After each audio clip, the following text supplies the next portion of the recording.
From Hollywood, California, the Lux Radio Theater presents Claudette Colbert and Fred McMurray in Alice Adams with Walter Connolly.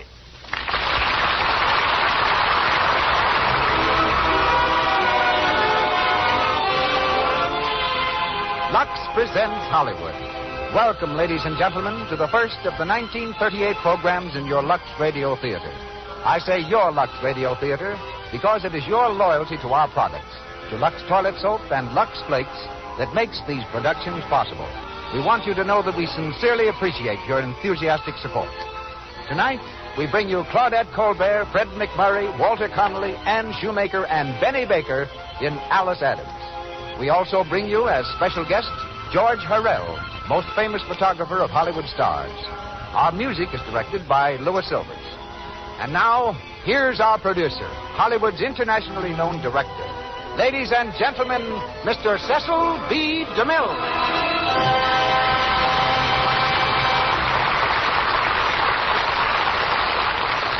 Greetings from Hollywood, ladies and gentlemen. The praises of Claudette Colbert have been sung in many ways and by many tongues.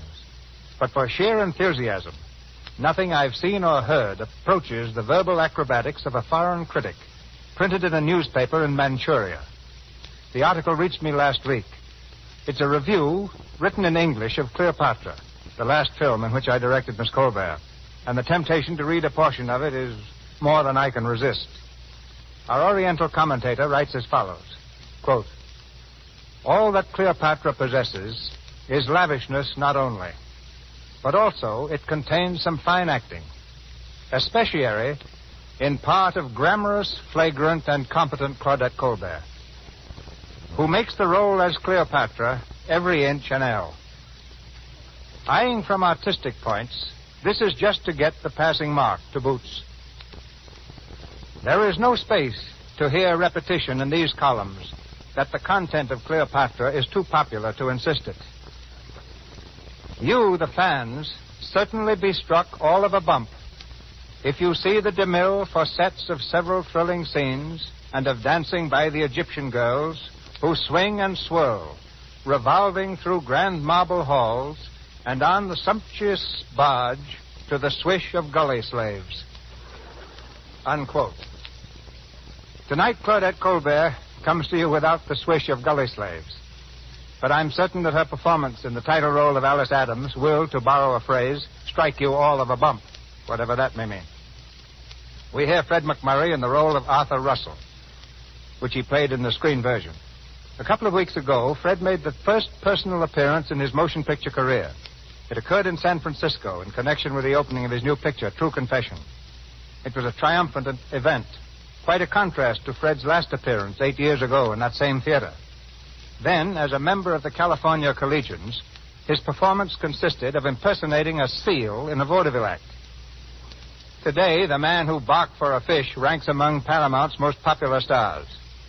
As Virgil Adams, we are proud to present Mr. Walter Connolly, long distinguished on the legitimate stage as well as in films.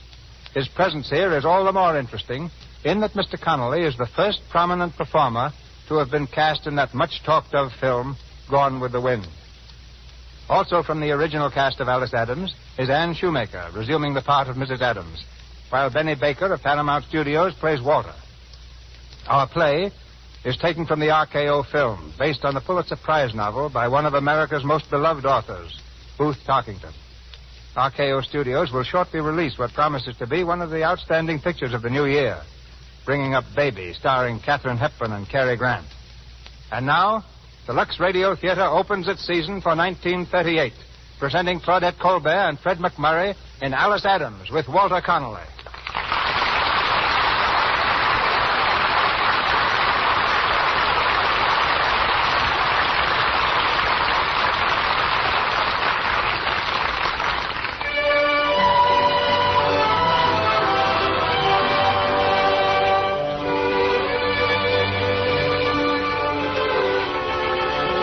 Bedroom of a small house in New England.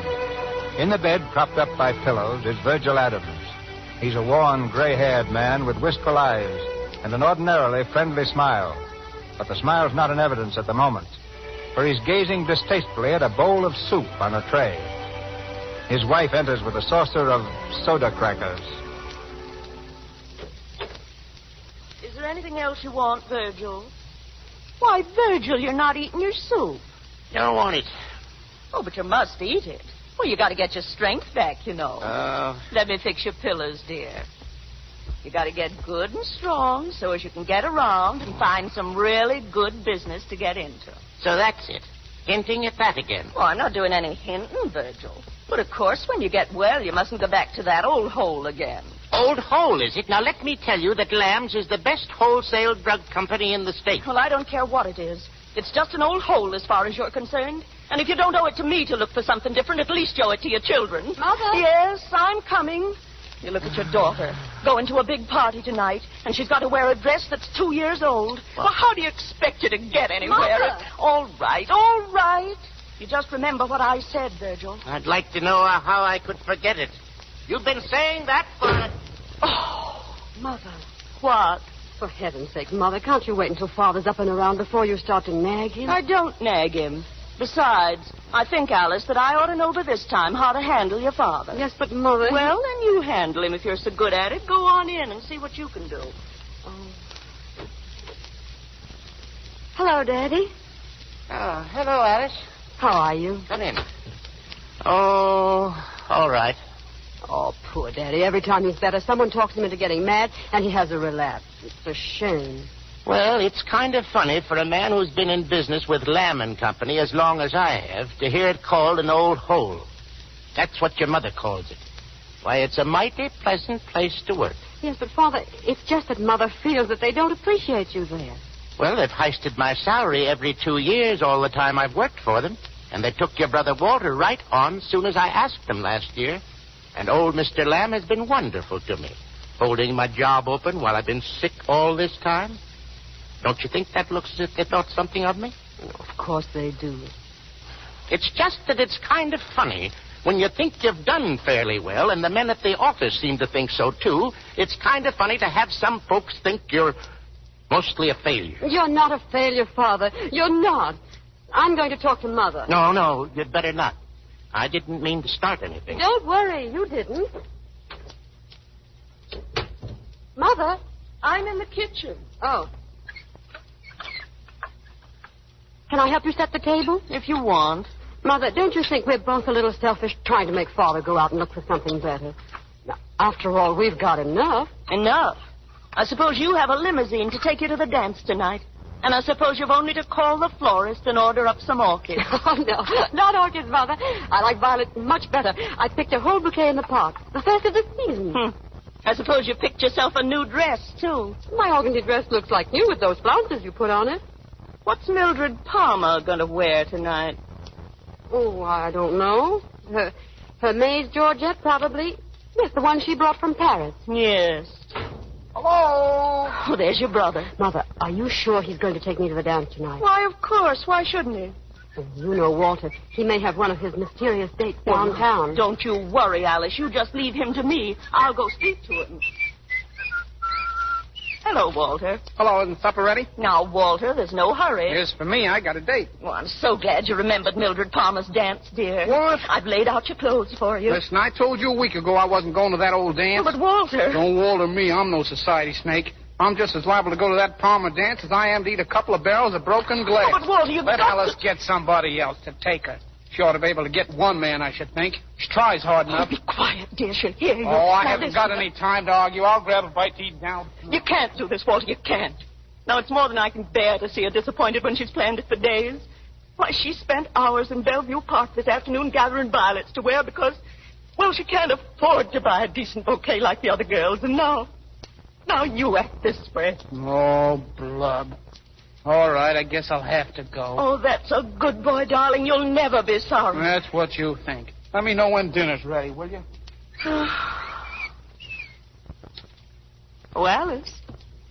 It's all right, dear. Is it? Why, what's the matter? Nothing. But, dear, it's all right. Walter'll be glad to take you. Yes, he sounded like it.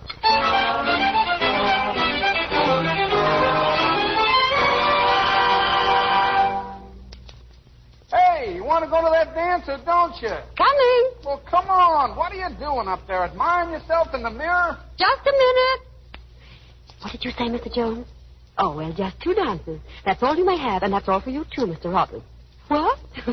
Oh, you naughty boys. Why don't you dance with the other girls? Oh, you naughty, naughty boy. Walter. Why didn't you get one of those make-believe guys you're always talking to take you tonight instead of dragging me? Ah, you know you just love to escort your little sister. How do I look? Just about the same. Come on, let's...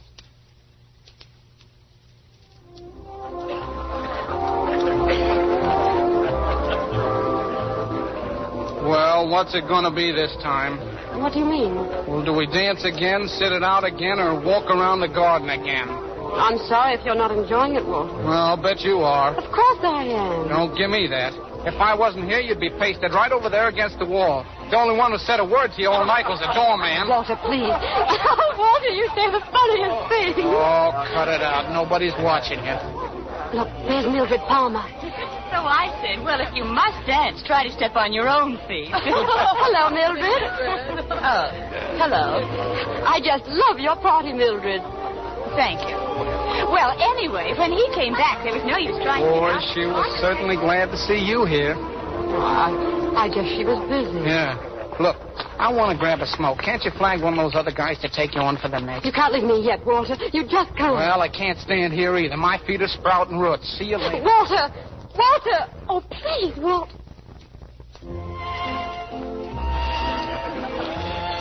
Good evening, Alice. Hello, Mrs. Dresser. Are you looking for someone? Yes, my my escort. May I sit down here, Mrs. Dresser? Why, yes, but why aren't you dancing? Oh, I have been. I just got a chance to catch my breath. Oh, who's that? Who? That tall young man over there. I've never seen him around before. I thought I knew all the handsome young men. That one is Arthur Russell. Russell? I don't He's believe... Mildred Palmer's cousin. A distant one, I believe. Cousin? Well, that's funny. Mildred's my intimate friend, and she never even mentioned him. That is funny, because they're engaged to be married. Oh. Or almost engaged, anyway. Oh. Oh, Alice. Alice. Yes, Mildred. Come along, Arthur. Alice, this is Mr. Russell. He wants to ask you for this dance. What? Oh, I mean... Are you interested? Well, yes. Oh, yes, I believe I am. Excuse us, please. You're not a very talkative young lady, are you? Usually, yes. And then why not now? Oh, when anyone dances as well as you do, conversation is scarcely necessary, is it? That depends on who's talking. Oh, now, really, Mr. Russell, you can't mean me.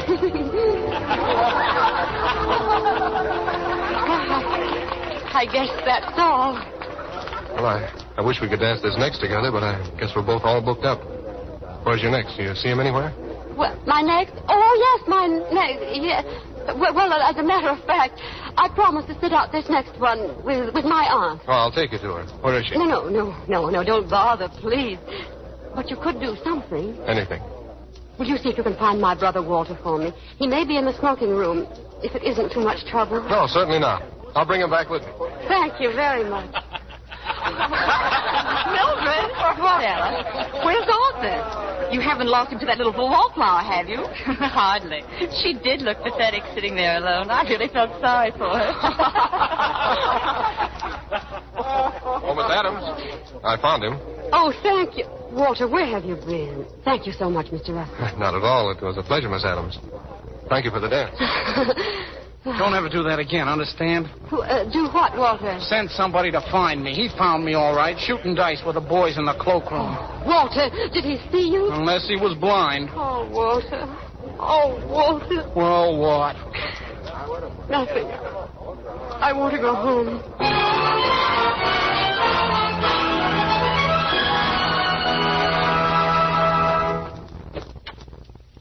Good morning, Father. Father. Huh? Oh, hello, Alice. What were you thinking about? Oh, just planning. Planning what to do when I'm able to go to work again. Well, what are you talking about? You're going back to your old place at Lamb's, of course. I heard you crying last night after the party. Oh, that was nothing. Just nerves, Daddy. Never mind, Alice. I know what was the matter. The only matter was I had a silly fit. It did me good, too. How's that? Because I've decided to do something about it. I guess it's my place to do something about it. Your mother's right, Alice. You ought to have as much as any of these girls you go with. Oh, darling, you're sweet. But what I've been thinking, I ought to be something besides just a kind of nobody. I ought to... What, darling? Well, there's one thing I'd like to do. I'm sure I could do it, too. What's that? I want to go on the stage. I know I could act. What's the matter? Well, I was just reminded of your Aunt Flora and your mother when they were young. They always used to spat about which one would make the best actresses. Sometimes I had to go out in the hall to laugh. Oh, really? But then I expect 90% of the women are sure they'd make mighty fine actresses if they ever got the chance. Yes. Yes, I suppose so. Why, what's the matter, Alice? Oh, nothing. I've got to go downtown now. Now, you just stop worrying, darling. You're going back to Lamb's, and everything's going to be all right. You'll see. I hope so. I sure hope so.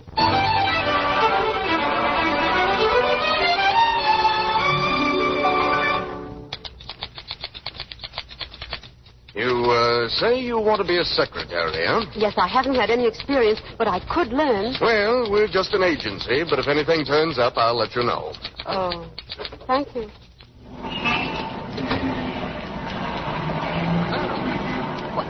Why, Mr. Russell. This is a coincidence. I've been hoping I'd meet you. Are you thinking of getting a job? What? Oh, heavens, no. No, I've got to hire a new secretary for my father. He's been quite ill, the poor man. But now that he's better and going back to business, he'll need a second girl. Oh. May I take you someplace? Well, I was going home. Well, that's fine. I'll take you home.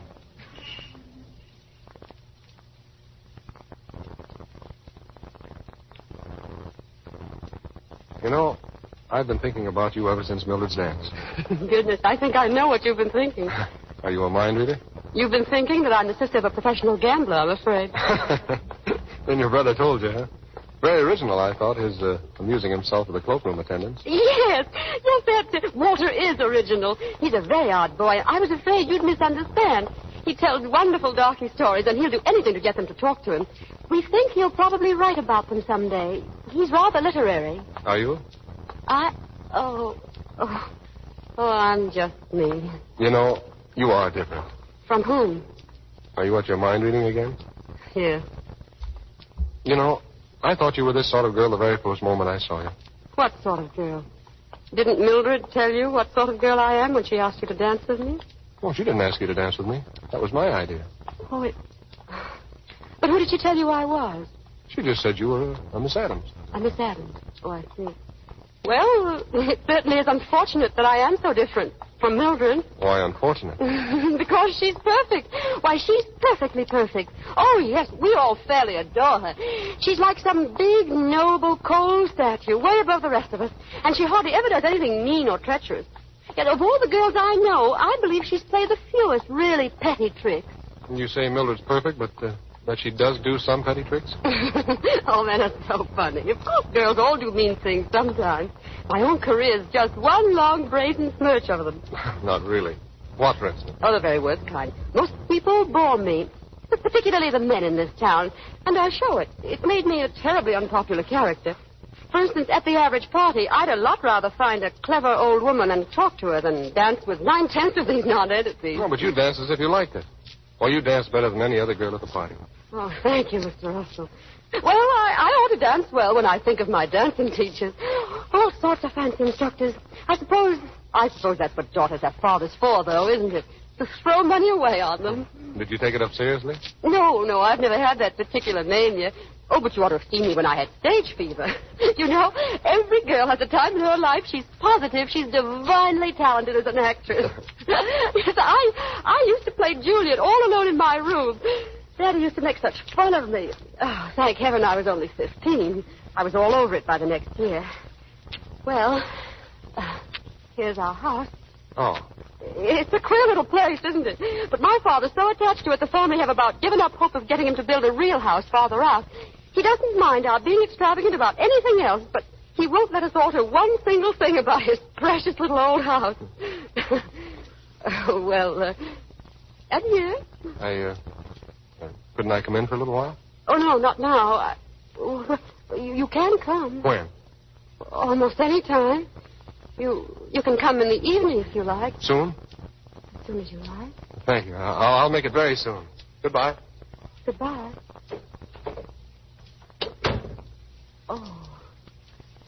Oh, dear. In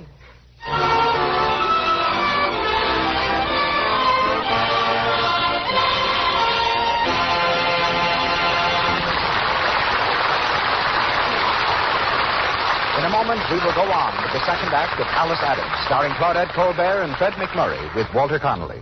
But now, in this brief intermission, we would like you to listen in with us on a home in Beverly Hills, where a wedding is underway. Jane, a popular debutante, is going to be married, and her bridesmaids are gathered together waiting to start for the church. Oh, I hope I catch the pretty hard to see. Who do you think will be next? I wonder how Bob is bearing up. Well, it was a good race while it lasted. It certainly was close. I must say that rival of hers put up a good fight. You couldn't tell from where I sat who was winning. I didn't know it was Jane until I saw her picture in the announcement in the morning paper. Well, I knew all along it would be Jane. Myra's a lamb, but cosmetic skin, well, that never struck a romantic chord in any man's heart. You're right. Myra just couldn't compete with Jane's lovely skin. A knockout complexion like hers gets the men every time. The little bridesmaid is right. Lovely skin wins out every time. What a pity some women don't realize it, especially when it's so easy to keep complexions clear and smooth with LUX toilet soap. Its active lather removes dust and dirt, stale rouge, and powder thoroughly. It's when pores become choked that those tiny blemishes and enlarged pores appear. Cosmetic skin develops. 9 out of 10 screen stars use LUX toilet soap to protect their complexions. And now, Mr. DeMille sets the scene for the next act of our play. Alice Adams, starring Claudette Colbert and Fred McMurray with Walter Connolly, continues.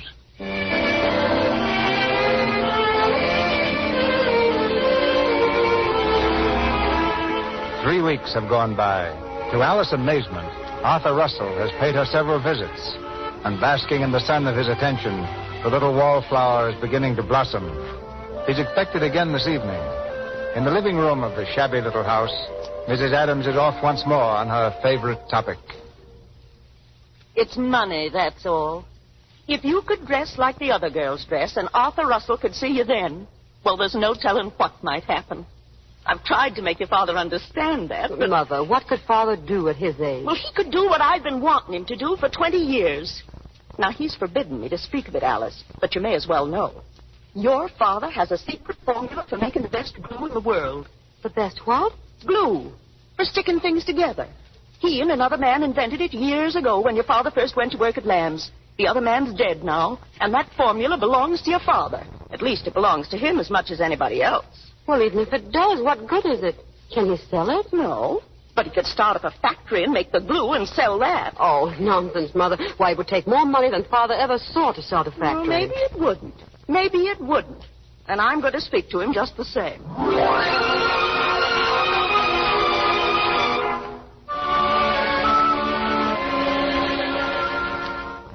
I'm not asking anything of you that you can't do. Now, just a minute. What are you driving at? You know what I'm driving at. That glue formula. So that's it. Dang, dang, dang. You wouldn't care if your child dried up into a miserable old maid. Why, she's still young. She has a chance for happiness. If only she had a father who had gumption enough to be a man. Be a dirty dog, you mean? That glue formula belongs to you as much as it does to anybody. It belongs to J.A. Lamb. He paid us all the time we were working on it. It'd be like stealing, and you know it. And what's he stolen from you? 20 years ago, he promised to do something with that formula. To take you into partnership with him, and has he done it? Has he? You've broken your word never to speak to that of me again. Oh, what do I care for my word? Do you suppose I'll let my word keep me from struggling for a little happiness for my children? Well, I'll struggle for that till I die.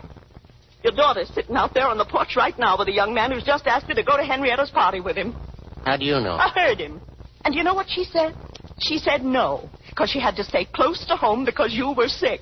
But what she meant was, I can't go because I haven't been invited, because I haven't any clothes, because we're poor. Mother, Daddy, for heaven's sake, what's the matter? Alice, can you get her out of here? Oh, Daddy, please. Mother... Wait. Alice, come here. She says you have a mean life. Is that right? I know, Father. Do you hear a lie? Look at me, Alice. Things like this Henrietta Lamb party now. Is that so hard to bear? No, Father. You hear her? She's lying. She's afraid to hurt you. All right. I'll open the glue factory. If it takes every penny we have, I'll open it. But heaven help us if it doesn't pay, that's all. Now get out of here. Both of you. Get out of here.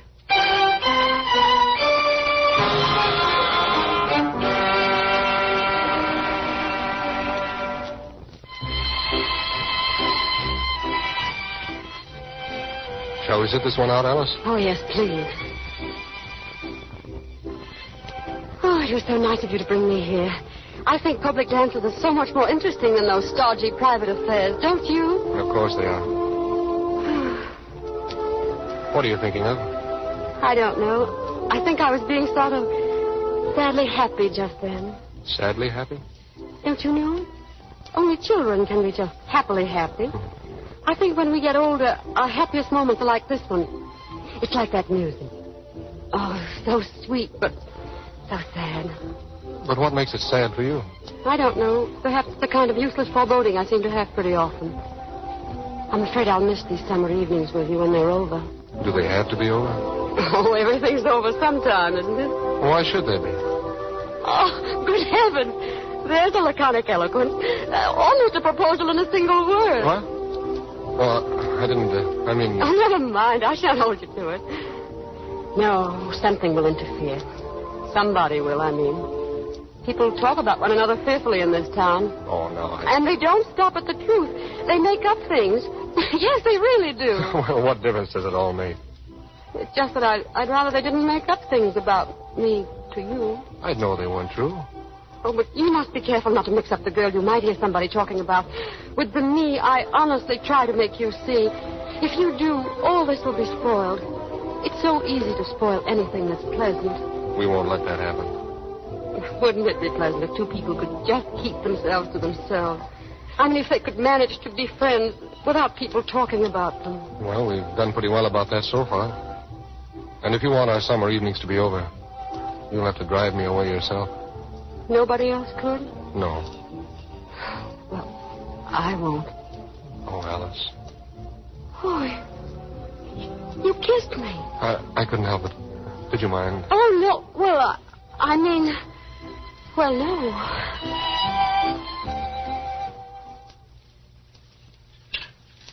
Going out with Mr. Russell again tonight? Mm-hmm. As soon as I finish the dishes. Oh, that's nice. Do you know, Alice, I think it's time your father and I showed some interest in Mr. Russell. Why, I actually don't believe he's ever been inside the house. No, he hasn't. We've always sat out on the porch. It's so much nicer. Well, I was thinking we could hardly put off asking him to dinner or something much longer. Oh, Mother, must we? Well, don't you see? It looks so queer not to do something. It looks so kind of poverty-stricken. Very well. I'll ask him if you think I've got to. We can get that colored girl in, Melina Burns, and she can serve for us. And you can get flowers for the table and put some in the living room, and we'll have a nice dinner. Something real stylish. Oh, please, Mother. Can't we just wait for a while? But, Alice, why should we? Unless you don't want Mr. Russell to meet your father and mother. Oh, no. No, it isn't that. Only... Oh, what's the use? Well, Alice, what do you mean? I don't know. He's so honestly what he is. Just simple and good and intelligent. I feel like a tricky mess beside him. I don't see why he likes me. Sometimes I'm afraid he wouldn't if he really knew me. Darling, he'd just worship you. I know he would. Oh, Mother, you're sweet.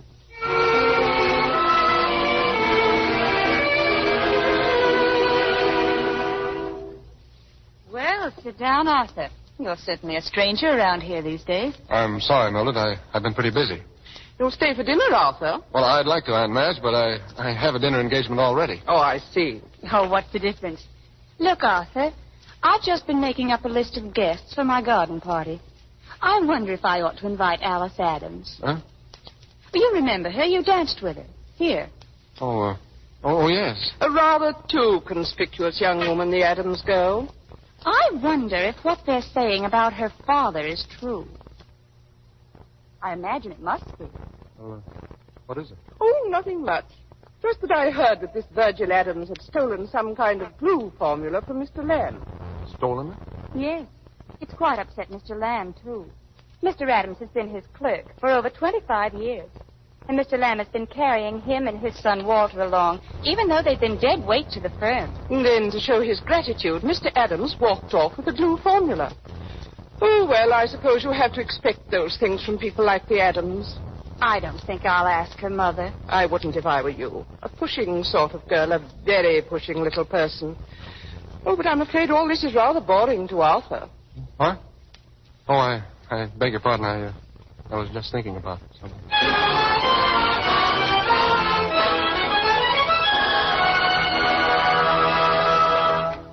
Melina?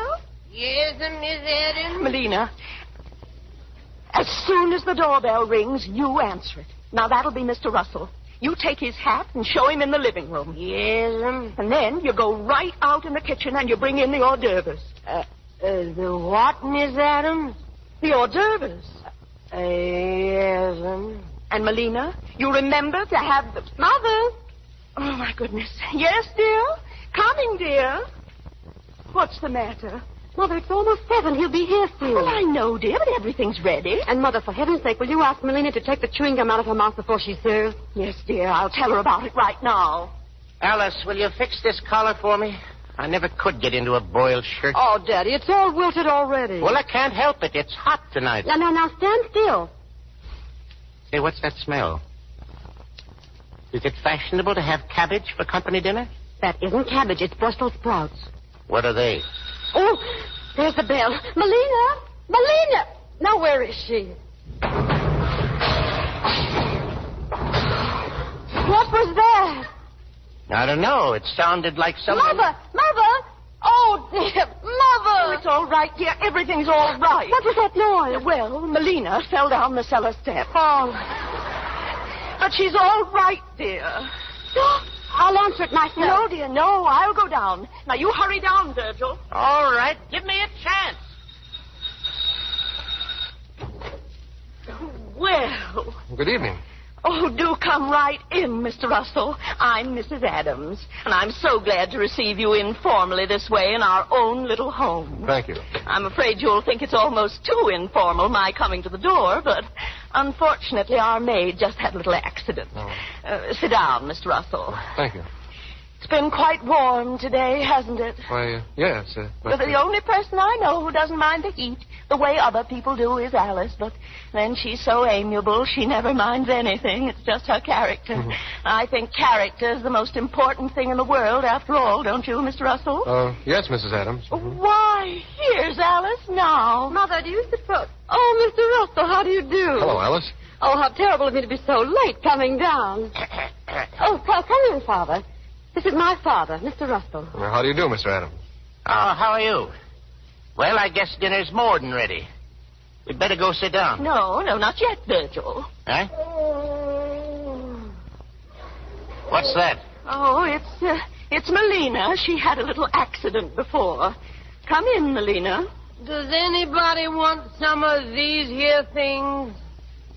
What's these? Sandwiches? Before dinner? Do have some of these hors d'oeuvres, Mr. Russell.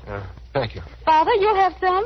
All right, I'll try anything once. Oh, Father. Oh. It's too bad we can't offer you what ought to go with us, Mr. Russell, but we never have any liquor in the house. Father's a teetotaler.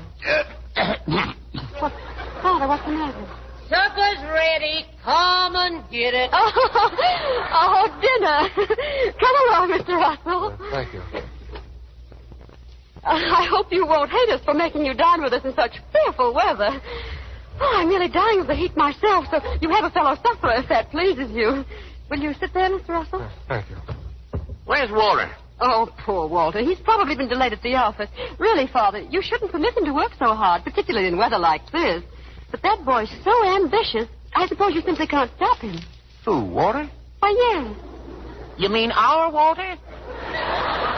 I never thought that... I do have some bread, Mr. Russell. Thank you. Melina, will you please take this soup away? It's much too warm for soup this evening.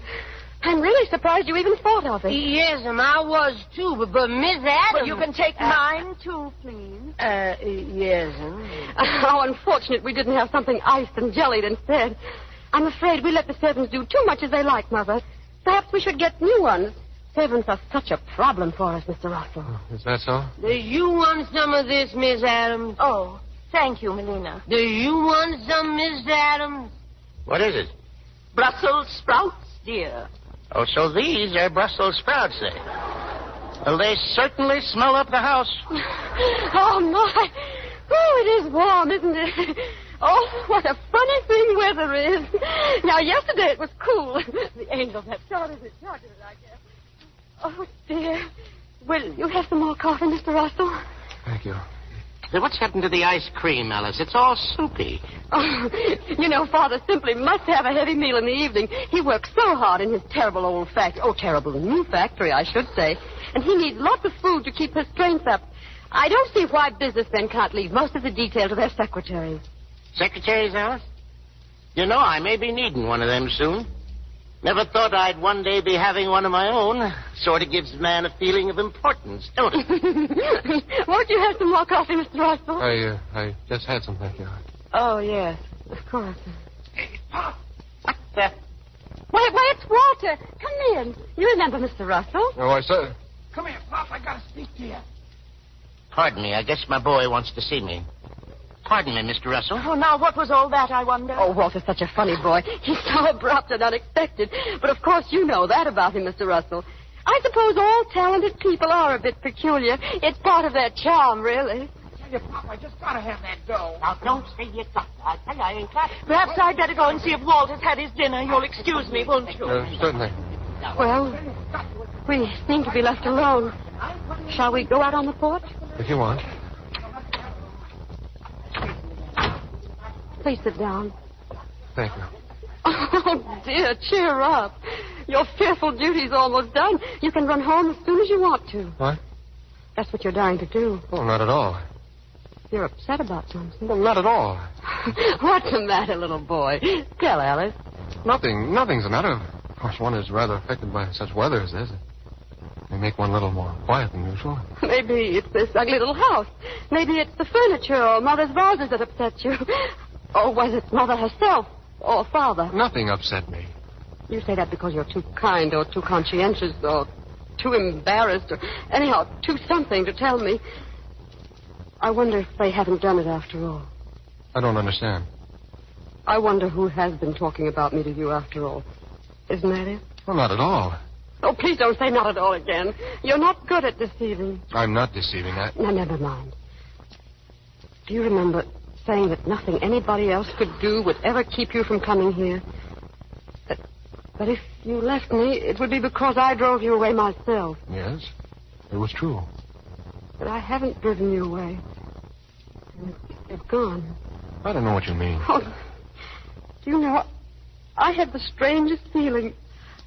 I feel as if I'm going to be with you only about 5 minutes more in all the rest of my life. Why, no. Of course I'm coming to see you often.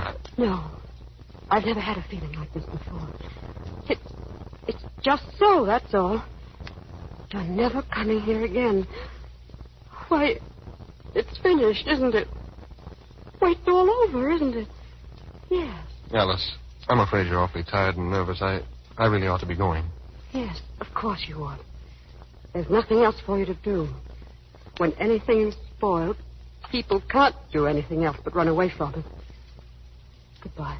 Well, at least we'll only say goodnight. Walter, you don't mean it. Now, there's no use wailing about it. I couldn't help it, I tell you. Walter. Don't look so startled, Mr. Russell. We have lots of little arguments in this house. It all comes under the heading of a happy family life. Alice, listen. Oh, please go, please. Don't make it any worse than it is. You know what I am. You know that everything I've said and everything I've done has been a lie. I'm just nothing, a nobody. I don't blame you for running away. I don't blame you.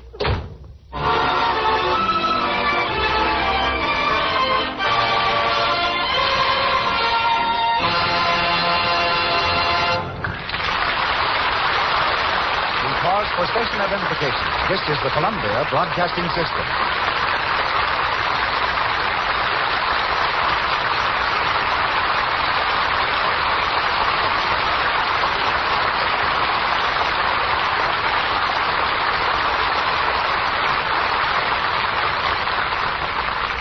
In this intermission, before raising the curtain on the third act of Alice Adams, we hear from George Hurrell.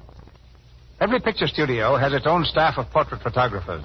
But when they want really exceptional portraits, they call in Hurrell. They've come to him in the past few weeks alone from MGM, Paramount, Warner Brothers, 20th Century Fox, and Selznick International. In Hollywood, they say that Hurrell is to a portrait camera what Rembrandt was to paint and canvas.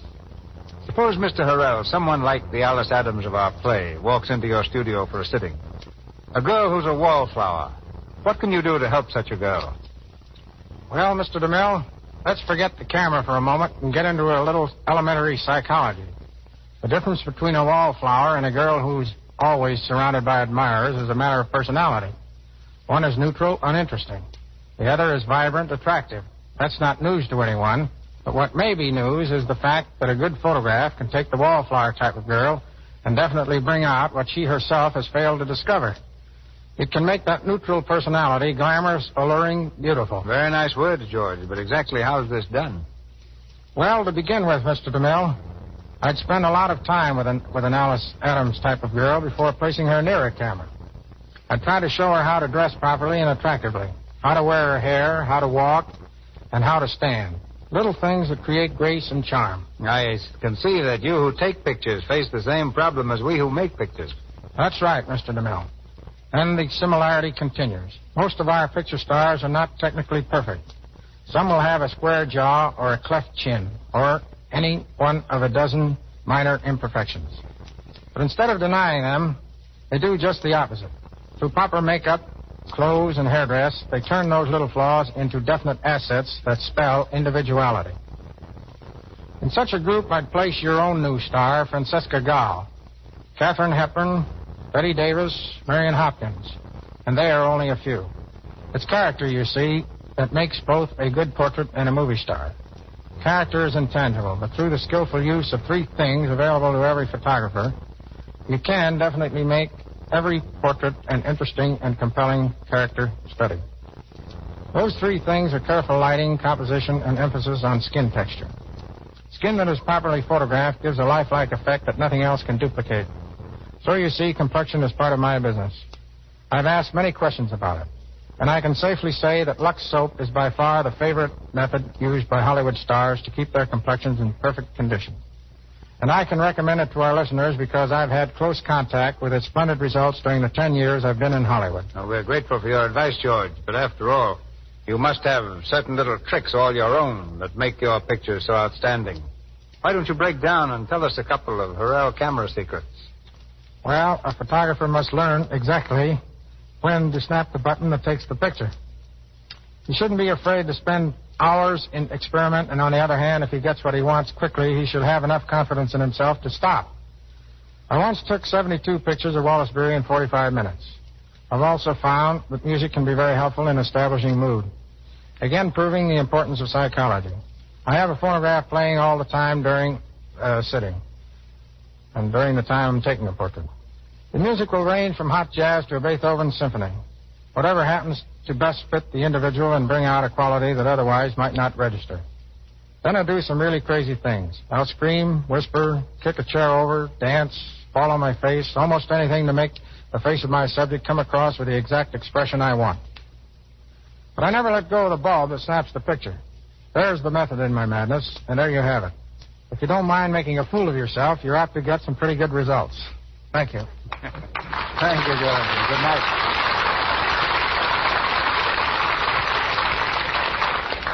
Back to Claudette Colbert, Fred McMurray, and Walter Connolly in Alice Adams.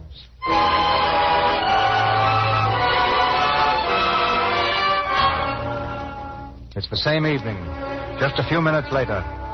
Leaving Arthur on the porch, Alice ran back into the house, to the living room, where the family argument is still raging. Oh, Walter, how could you do it? Well, I asked Dad for the money last week, but he wouldn't give it to me. Give it to you? Where was I going to get it? Father, Mother, what's the matter? What's happened? Walter's short in his accounts down at Blanche. He took $150. $150? Why? What for? Well, a friend of mine, he got in a jam, and he said he'd pay me back before the end of the month, but he didn't, and the auditor's already started on the books down at the office. Oh, Walter, you can't go to jail. You can't. Wait, Mother, don't be so upset. Perhaps Mr. Lamb won't prosecute. Him not prosecute? Why, that's just what he's been waiting for all the time. He thinks I cheated him. He was just letting Walter walk right into a trap. But if you raised the money and paid it back... Oh, I'll pay him back all right. Every cent. Every last penny. I can raise it. I'll put a loan on my factory. Well, I'm sorry, Dad. Don't you talk to me, you little idiot. Oh, don't, Virgil. Poor Virgil. Poor Walter. And to have this come on the night of your sister's dinner. Oh, poor Alice. Don't say poor Alice. I'm all right. Oh, no, Mother, hush. Please don't, dear. The police. What? Quiet. Shh. I'll answer it. Now, you stay right here, all of you, no matter what it is. I'll take care of this myself. Who is it? This is J.A. Lamb. Mr. Lamb? Hello, Adams. Hello, Mr. Lamb. Well, can I come in? Yes, sure. Come in. I want to talk to you. Yes, me too. Sit down. I'll stand, thank you. I wouldn't even have set foot in this house except that I wanted to tell you to your face just how I felt. A fine family you turned out to be after all these years. I'll pay you back every cent Walter took, Mr. Lamb, just as soon as I can get the money. I was just going down now to try and raise a loan on my glue works. Your glue works? Huh. I always thought you had to show people some business prospects to raise a loan. Naturally. Well, you may find that just a little difficult, especially now that I'm starting a glue works of my own. What's that? Yes, indeed. And very convenient to your place, too. Fact is, it's right across the street. Twice as big and twice as modern. You ruined me. Well, what did you expect me to do, Virgil Adams? Let you walk off with that formula like swallowing a pat of butter? Oh, I know what you thought. You said to yourself, here's this old fool, J.A. Lamb. He's in his second childhood, and I can put this thing over on him. I did not. I worked years on that formula. It was just as much mine as yours. What's that? And anyway, a lot you know about my feelings and what I said to myself. But there's one thing I want to say to you right now. I don't feel mean anymore about what I've done. Because there's a meaner man in the world than I am. And that man is you, Mr. Lamb. You've spiked my business, all right. Now I can't even raise the money to keep my son out of the penitentiary. That's what you wanted, wasn't it? Are you accusing me of... Look at me. I worked all my life for you, and what I did when I quit didn't make 2 cents worth of difference in your life. And it looks like it'd mean all the difference in the world to my family. You think I did you a bad turn, and now you got me ruined for it, and my family ruined. And if anybody had told me last year that I'd have said such a thing, I'd have called him a danged liar. But I do say it, Mr. Lane. I do say it. You're a doggone mean man. Father, stop, please. You'll be sick again. No, I won't. I got to tell him what I think. No, Father, please, go upstairs, darling. Go on. No, let me go.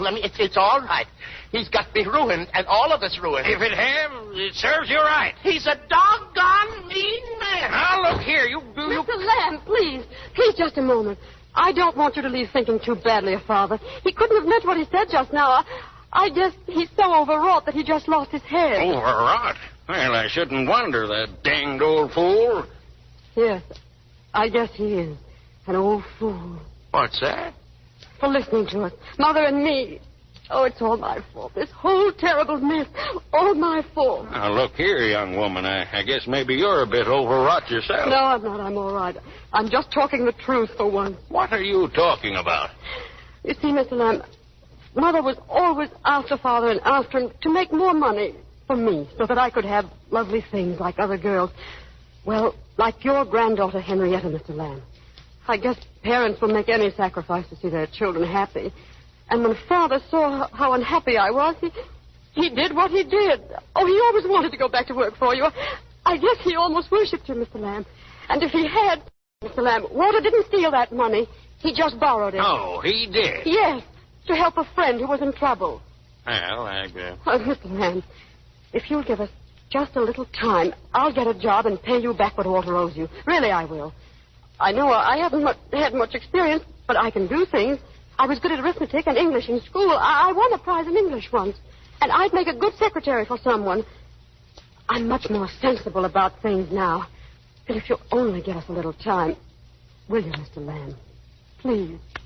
Alice, that father of yours, he did me an injustice tonight. I never meant to hurt nobody, and he knows it. Of course he does. But I guess maybe I've been in the wrong, too. I lost my head. Never knew that glue formula meant so much to him. I wouldn't hurt nobody, Alice, and I never even thought of prosecuting Walter. I know. Now, your father and I, we've been together for a long time. Well, maybe we can come to some sort of an arrangement about the glue works. Yes, maybe a sort of a partnership. Oh, Mr. Lamb. Well, can I see him now? Oh, yes, of course you can. And thank you so much.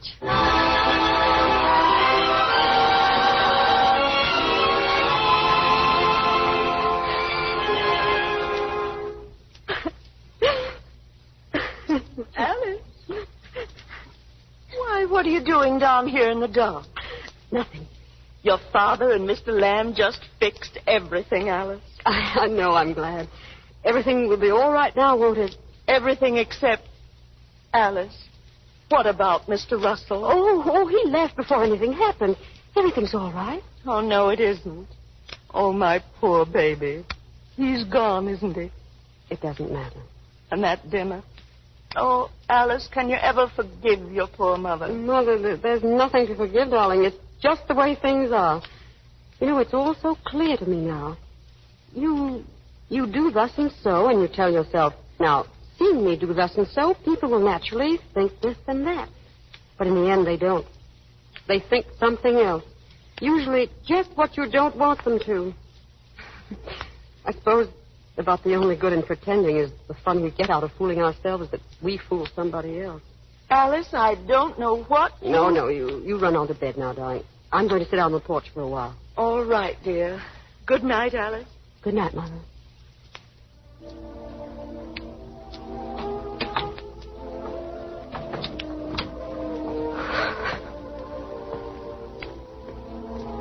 Ready for your thoughts, Alice? Arthur, you came back? I didn't go. I've been out here all the time. Why? I was waiting for you. But I thought... Oh, then you were here when... Yes, I heard everything. And what's more... You heard? Arthur. Let me finish. I heard a great deal this afternoon, too, at Mildred's. So they did talk about me. Yes, and it's all opened my eyes to one thing. I love you, Alice. What? Didn't you hear me? I love you. You love me? You love me? Yes, darling. Oh, gee whiz.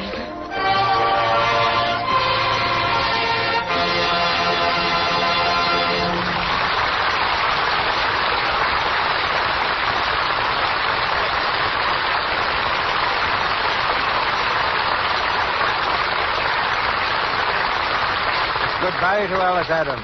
But our stars return now for a brief reunion. I won't be surprised if later this month I hear that the French people have declared a national holiday. For Claudette Colbert is about to return to their shores. Taking her first real vacation in years, she leaves this week for a few months abroad. And so, Claudette, je vous souhaite un bon voyage sans mal de mer. Pretty good, eh? That's marvelous. Now, in case there's any doubt in your mind, I wish you a pleasant trip without seasickness. My intentions are better than my French. Thank you very much, C.B. I haven't been back for 8 years, so you see I'm terribly excited about it. And it's not only a vacation. I'm going to school. I'm going straight to the Hans Schneider School in the Tyrolean Alps and learn how to ski. After that, if I'm still able to stand on my feet, I'm going to Paris and really have some fun. Now, I also want to thank the people who make Lux Soap and give us this program.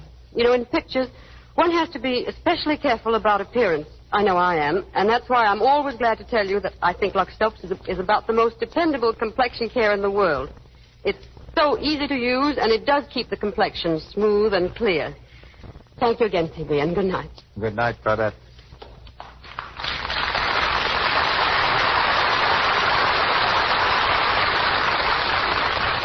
Among the questions most frequently asked about Hollywood is what do the stars do in their spare time? With two such typical citizens as Fred McMurray and Walter Connolly to assist in the proceedings, perhaps we can find a few answers now. Fred, I suppose you're still clinging to the saxophone. Well, no, C.B. I'm afraid the old horn is getting a little rusty these days. I've been following in your footsteps lately, and I've sort of taken a fancy for target shooting. In fact, I built a shooting gallery in the basement of my house. It's a little hard on the neighbors' ears, but... Yes, but of the two noises, I dare say they prefer the bullets to the doctor. Probably.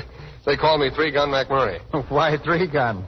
The best shots in history seem satisfied with the title Two-Gun. Well, you see, 2 guns aren't enough. I usually have to empty 3 before I hit the target. But what about you, Walter? What do you do to pass the time? Well, for a couple of weeks, Fred, I'll be engaged in the most fascinating occupation in the world, doing nothing. I've just completed one picture, and the next one isn't quite ready. No lines to memorize, no makeup to worry about, no getting up at 6 o'clock in the morning. Just plain, unadulterated, delicious indolence. Apart from a rather regular attendance at Santa Anita track trying to pick the winners. But a bit more seriously, I've been startled and pleased, too, to see what some of our more exemplary Hollywood personalities do with their spare time and money. Victor McLaughlin is probably just as busy off the screen as he is on. He has a sports stadium. He drills and manages a troop of 2,000 horsemen and sponsors a championship group of motorcycle riders. Adrian, the designer, spends his leisure in an antique shop. Eddie Cantor owns a couple of gift stores. Charles Bickford has an interest in a beauty parlor. Charlie Ruggles is a dog fancier. And Reginald Denny designs and markets model airplanes. And Fernand Gravé is probably one of the world's outstanding miniature fans. He likes French history and has made over 1,000 miniature hats copied from old patterns and has also molded some 15,000 toy soldiers, accurate replicas of old French regiments. And, of course, Adolphe Mandieu is noted for his stamp collection, and Dvorak for her walnut grove, and Jean Hersholt for his first editions. Now, the tendency now is to divide their time between the racetrack and the soundtrack. With stars like Pat O'Brien, Bing Crosby, Barbara Stanwyck, and Joe E. Brown all teaching their horses to look well in a photo finish. Well, don't forget Walter, C.B. He's supporting a couple of bangtails himself, you know. And they're just about eating me out of hay and oats, too. But they'll both get a chance to prove how much they love me a little later this season when they start at Santa Anita. In the meantime, Fred, if you and Mr. DeMille happen to miss the target and shoot a bunny, don't forget I'm always in the market for a good rabbit's foot. Good night. Walter, good night, C.B. Good night, Fred. Good night, Walter. Thank you, Miss Colbert, Mr. McMurray, and Mr. Conway. Ladies and gentlemen, this is your announcer, Melville Roy. Don't miss the announcement of next week's Stars and Play, which Mr. DeMille brings you in a moment. In tonight's cast were Winifred Harris as Mrs. Palmer, Lou Merrill as Mr. Lamb, Georgette Spelvin as Mildred Palmer, Grace Kern as Ella, Berna Felton as Mrs. Dresser, and Frank Nelson as an employment agent. Miss Colbert will be seen next in the Paramount picture Bluebeard's Eighth Wife. Benny Baker's current film is Hold'em Navy. Walter Connolly appeared through courtesy of Columbia Pictures. His new film is Penitentiary. Louis Silvers is from 20th Century Fox, where he was in charge of music for Love and Hisses. And now, here's Mr. DeMille. One of the most magnificent singers in modern times comes to the Lux Radio Theater next Monday night. From the concert stage, in opera, on the radio, and in motion pictures, her voice has thrilled the world. The voice of Grace Moore. Your endless requests bring her back to this stage, this time in a grand comedy which met with great favor on stage and screen. Enter Madame. Our leading man will be Melvyn Douglas, seen in several of the year's best pictures, most recently in Grace Moore's new film, and as a special guest, Mr. Edward Arnold.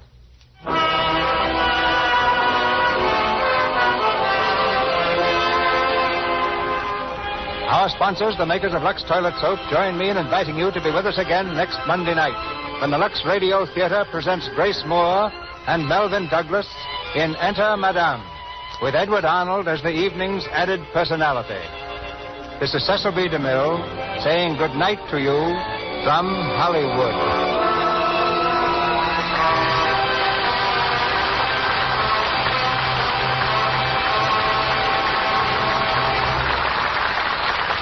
This is the Columbia Broadcasting System.